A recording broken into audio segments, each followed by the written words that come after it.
اعوذ باللہ من الشیطان الرجیم بسم اللہ الرحمن الرحیم صلو علی الحبیب اللہم صلی علی سیدنا و مولانا محمد مبارک وسلم وصلی علیہ۔ آیات لکھی ہیں، میرے ساتھ مل کے پڑھیے۔ بسم اللہ الرحمن الرحیم۔ لقد سمع اللہ قول الذین قالوا ان اللہ فقیر ونحن اغنیاء سنکتب ما قالوا وقتلهم الانبیاء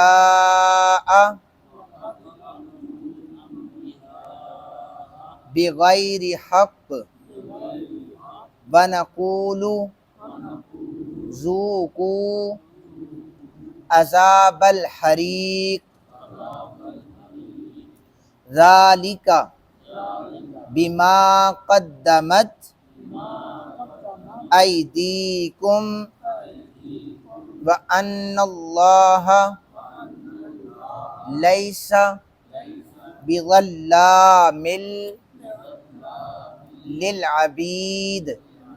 ایک آیت سماعت فرمائیں۔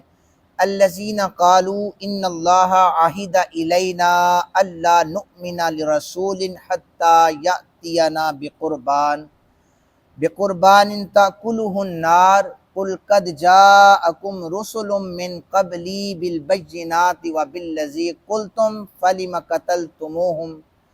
قتلتموہم ان کنتم صادقین۔ صدق اللہ مولانا العظیم۔ ترجمہ سماعت فرمائیے۔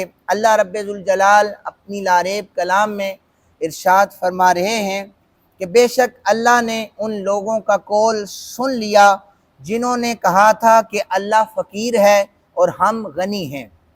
ان قریب ہم ان کا قول لکھ لیں گے اور ان کا نبیوں کو ناحق قتل کرنا بھی لکھ لیں گے، اور ہم کہیں گے کہ دوزخ کی آگ کا عذاب چکھو، یہ تمہارے ان اعمال کی سزا ہے جو تم نے پہلے اپنے ہاتھوں سے کیے، اور بے شک اللہ بندوں پر ظلم کرنے والا نہیں ہے۔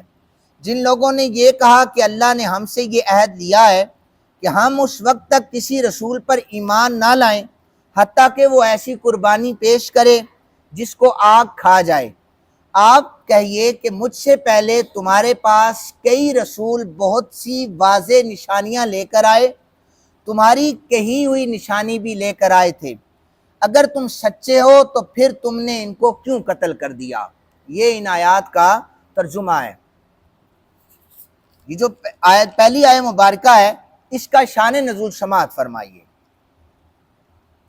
محدثین کرام نے لکھا ہے، اور اس حدیث پاک کے راوی حضرت ابن عباس رضی اللہ تعالی عنہما ہیں، بیان کرتے ہیں کہ حضرت سیدنا ابو بکر صدیق رضی اللہ تعالیٰ عنہ آپ ایک جگہ پر تشریف لے گئے۔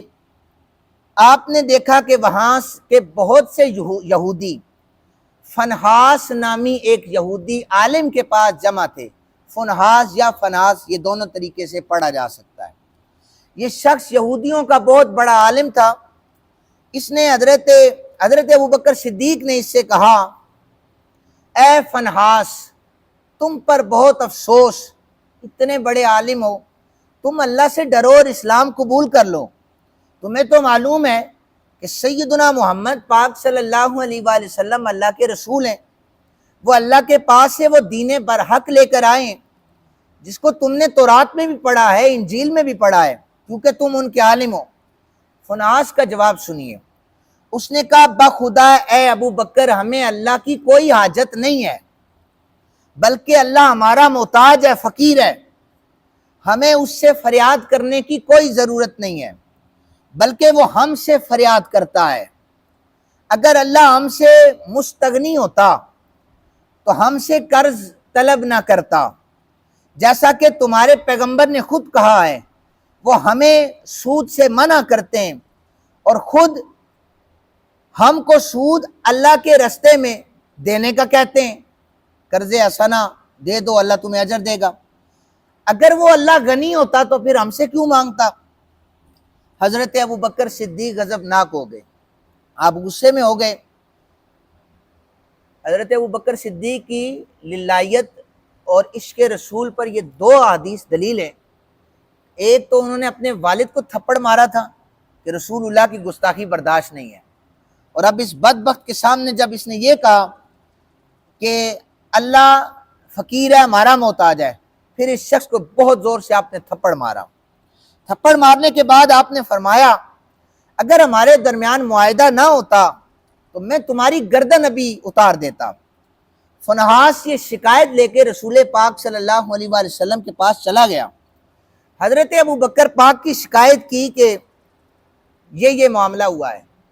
سیدنا ابو بکر پاک سے جب پوچھا گیا اے میرے پیارے ابو بکر تم نے اس کو چانٹا کیوں مارا ہے، تھپڑ کیوں مارا ہے؟ جناب ابو بکر پاک کہنے لگے یہ اللہ کا گستاخ ہے، اللہ تعالیٰ کو ہمارا محتاج کہہ رہا تھا اس لیے مارا ہے۔ وہ کافر یہودی تھا، وہ مکر گیا، کہنے لگا ابو بکر جھوٹ بول رہا ہے، میں نے ایسا کچھ نہیں کہا۔ وہ جب مکر گیا تو اس وقت قرآن پاک کی یہ پہلی آیت نازل ہوئی کہ بے شک اللہ ان لوگوں کے قول کو سن لیتا ہے جنہوں نے یہ کہا کہ اللہ فقیر ہے۔ تو یہ آیت بھی حضرت ابو بکر صدیق کی شان کو ظاہر کرتی ہے، یہ آیت بھی جناب ابو بکر پاک کی شان ظاہر ہو رہی ہے، ان کی تصدیق کی جا رہی ہے کہ جو جملہ وہ کہیں یہودی جھٹلائیں تو اللہ قرآن کو نازل کر دیتا ہے۔ اس کے بعد جو باقی آیات ہیں اس میں پھر فرمایا کہ جن لوگوں نے یہ کہا کہ اللہ نے ہم سے عہد دیا تھا ہم اس وقت تک کسی رسول پر ایمان نہ لائیں حتیٰ کہ وہ ایسی قربانی پیش کریں کہ آگ اسے کھا نہ جائے۔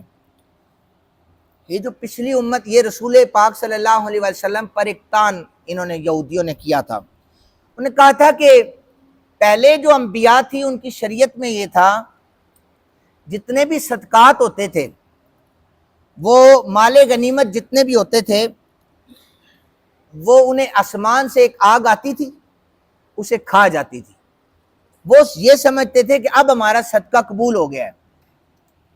کہیں سے بھی صدقہ آتا وہ اپنے گھر کے صحن میں درمیان میں وسط میں وہ صدقات رکھ دیتے تھے۔ اللہ کی جناب سے جب وہ جو نبی ہوتے تھے وہ دعا کرتے تھے یا اللہ ہمارے صدقے کو قبول فرما، دھوئیں کے بغیر ایک آگ آتی تھی، وہ جو صدقہ پڑا ہوا ہوتا تھا اس کو وہ کھا لیتی تھی۔ یہ ایک دلیل تھی کہ صدقہ اللہ نے قبول کر لیا اس لیے آگ نے اسے کھا لیا ہے۔ اور ایک حدیث مبارکہ سنیے بخاری شریف سے، ابو ہریرہ رضی اللہ تعالیٰ عنہ حدیث پاک کے راوی ہیں، سید عالم صلی اللہ علیہ وآلہ وسلم نے فرمایا انبیاء سابقین میں سے کسی نبی نے جہاد کیا، اپنی امت سے فرمایا جہاد کرو، عصر یا مغرب کے قریب تک جہاد ہوا، اللہ تعالیٰ نے اس پیغمبر کو اپنے برگزیدہ پیغمبر کو فتح عطا فرما دی، لیکن جو مال غنیمت تھا ان کی طرف سے لیا گیا تھا اس کو رکھ کر دعا کی یا اللہ اسے قبول فرما، آگ نہیں آئی اور اس صدقے کو نہیں کھایا۔ اللہ کے نبی جو تھے وہ پریشان ہو گئے کہ ہم نے تو جہاد کیا اللہ کے رستے میں، یہ مال غنیمت آگ نے آ کر کھایا کیوں نہیں ہے؟ آپ نے فرمایا کہ پھر آپ نے اپنے ساتھ جہاد کرنے والوں سے کہا تمہارے اندر کوئی خیانت کرنے والا ہے، کوئی ایک ہے؟ آپ نے کہا میرے ہاتھ پر بیعت کرو، ہر ایک شخص نے بیعت کی، ایک شخص کا ہاتھ اللہ کے اس برگزیدہ پیغمبر کے ساتھ چپک گیا۔ آپ نے فرمایا ادھر آؤ، کون سے قبیلے سے ہو؟ کہا فلاں قبیلے سے ہو۔ فرمایا قبیلے کا ہر شخص میرے ہاتھ پر بیعت کرے، جس نے خیانت کی ہوگی اس کا بھی پتہ چل جائے گا۔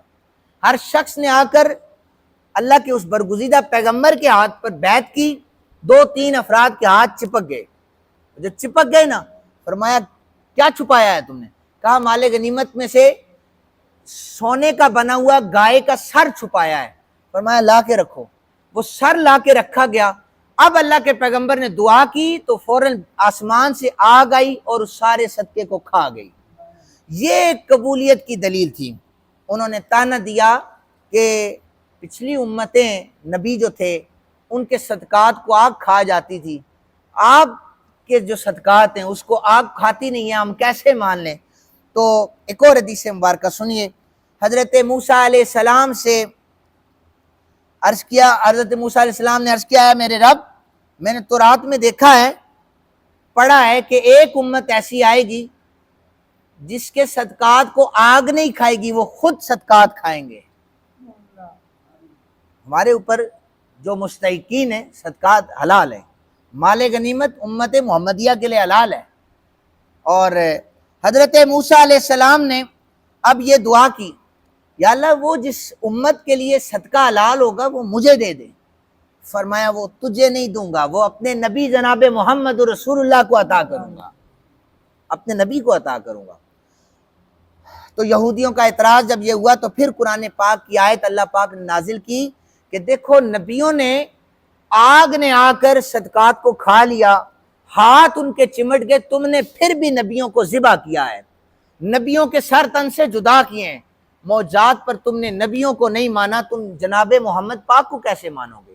اس لیے ان کی اس دلیل کو، اس طعنے کو اللہ تعالیٰ نے رد فرما دیا۔ اللہ تعالیٰ ہم اسلام پر قائم ہیں۔ پھر میں عرض کر رہا ہوں کہ شکر ادا کیا کریں، اللہ تعالیٰ نے ہمیں اسلام جیسی نعمت سے نوازا ہے، یہ اللہ کا شکر ادا کیا کریں۔ اللہ تعالیٰ ہم سب کو قرآن حکیم سمجھنے کی توفیق عطا فرمائے۔